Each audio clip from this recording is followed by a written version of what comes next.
नमस्कार किसान भाइयों। जैसा कि मैंने आपको पिछली वीडियो में बताया कि किस प्रकार से मेंथा की नर्सरी की तैयारी करें, और आज की वीडियो में बताऊंगा मेंथा की रोपाई से लेकर उसकी कटाई किस प्रकार की जाए। मेंथा की रोपाई करने से पहले हमें उसकी मिट्टी की जांच करना ज़रूरी रहता है कि आखिर वह किस प्रकार की मिट्टी है।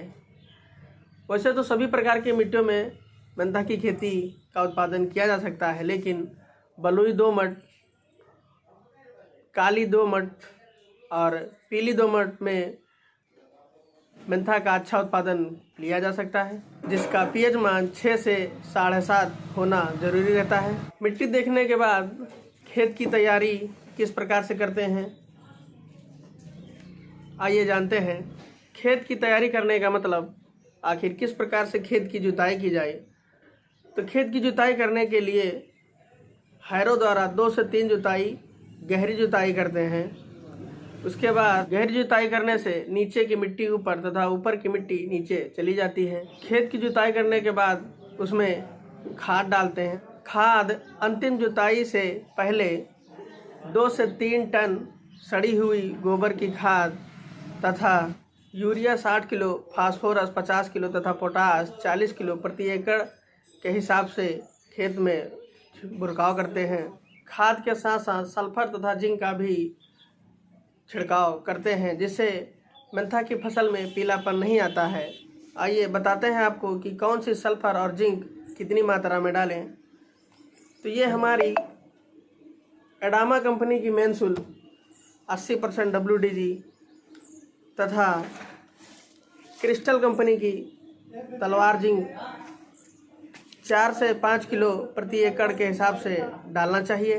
सल्फर तथा जिंक व समस्त खादें डालने के बाद अंतिम जुताई करके पाटा लगा देना चाहिए।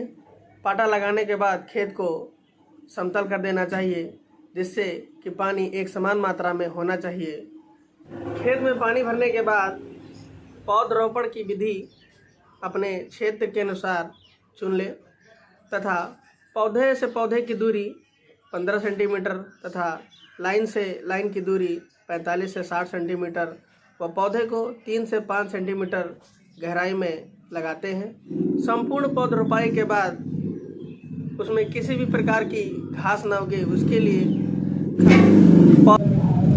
42 से 72 घंटे के अंदर टाटा कंपनी का पेंडिमेथिलीन, जिसे 2 ml प्रति लीटर पानी के हिसाब से, या 1 लीटर पेंडिमेथिलीन को 1 एकड़ खेत में, यदि फसल 20 से 25 दिन की हो जाती है तथा उसमें सकरी पत्ती के खरपतवार उगते हैं, तो उसके नियंत्रण के लिए एडामा कंपनी की प्रोपाक्विजाफॉब 10% EC, जो कि एजिल के नाम से मार्केट में आती है, इसका स्प्रे 400 से 500 ml प्रति एकड़ के हिसाब से करना चाहिए।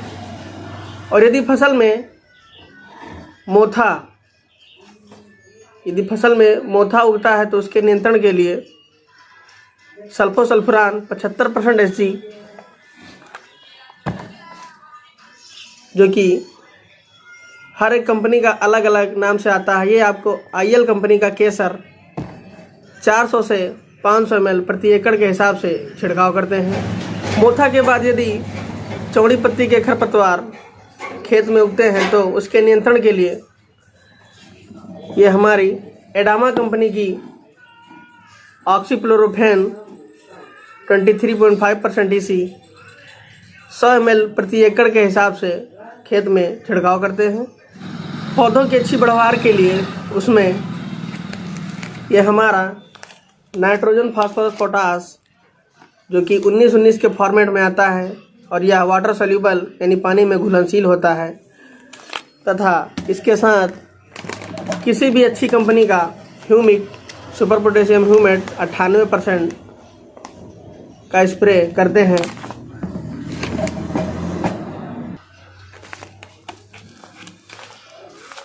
उन्नीस 19 का फॉर्मेट, जो कि 1 किलो प्रति एकड़ के हिसाब से 200 लीटर पानी में घोलकर छिड़काव करना चाहिए, तथा ह्यूमिक को भी 400 से 500 ग्राम प्रति एकड़ 200 लीटर पानी में घोलकर स्प्रे करना चाहिए। यदि पौधों की वृद्धि इससे नहीं हो पा रही है तो उसके लिए हमारा ये पीआई कंपनी का बायोवीटा, जिसमें कि सभी समुद्री शैवाल से बने हुए पोषक तत्व व सारे सूक्ष्म तत्व जैसे कि phosphorus, potash, nitrogen, cytokinins, gibberellic, sulphur, zinc, magnesium, manganese सभी पोषक तत्व इसमें विद्यमान है, जो पौधों की वृद्धि के लिए बहुत ही सुगम साबित हुआ है। पौध वृद्धि के बाद उसमें कुछ हानिकारक कीड़े भी पौधे की पत्तियों को खाते हैं। उन कीड़ों के नियंत्रण के लिए कई प्रकार के कीटनाशक मार्केट में उपलब्ध हैं, जैसे कि हमारा सुमिटोमो कंपनी का सेल्क्रॉन, जिसमें कि रसायन प्रोफेनोपास 50% इसी के रूप में है, तथा नागार्जुना कंपनी की प्रोफेनोपास प्लस साइफर, जो कि 40+4% के रूप में होता है, जिसमें प्रोफेनोपास प्लस साइपरमेथ्रिन दोनों रसायन संयुक्त रूप में होते हैं। यदि इनसे भी कीड़े कंट्रोल नहीं होते हैं तो उसके बाद हमारा ये इंसेक्टिसाइड इंडिया लिमिटेड कंपनी का एक्सप्लोड, जिसे 1 ग्राम प्रति लीटर पानी के हिसाब से पौधों पर सुबह तथा शाम के समय छिड़काव करते हैं। यदि कीड़ा उपरोक्त कीटनाशक से भी कंट्रोल नहीं होता है तो उसके बाद हमारा ये एफएमसी कंपनी का कोराजन, जिसे 0.5 ml प्रति लीटर पानी के हिसाब से सुबह तथा शाम के समय एक अच्छी प्रकार से छिड़काव करना चाहिए, जिससे समस्त प्रकार के कीड़े, सुंडी सभी कीड़े मर जाते हैं। मेंथा की फसल में पत्तियों को खाने वाले कीड़ों के साथ साथ कुछ रस चूसक कीट भी मेंथा की पत्तियों का रस चूसते रहते हैं, जिससे कि पत्तियां सिकुड़ जाती हैं। रस चूसक कीटों के नियंत्रण के लिए ये इंसेक्टिसाइड इंडिया लिमिटेड कंपनी का शार्प, जिसमें कि एसिटामिप्रिड 20% एसपी के रूप में होता है, इसे 10 से 15 ग्राम प्रति टंकी में घोल कर डालने से सभी प्रकार के रस चूसक कीटों का नियंत्रण होता है। पौधों की उपरोक्त वृद्धि व कीटों के नियंत्रण के साथ साथ धीरे धीरे पौधों की फसलों की कटाई का समय आता है।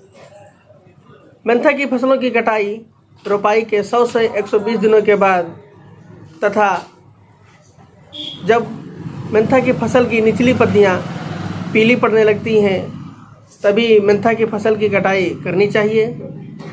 मेंथा की फसल की कटाई हसिया के द्वारा भूमि से 203 सेंटीमीटर ऊपर से काटना चाहिए।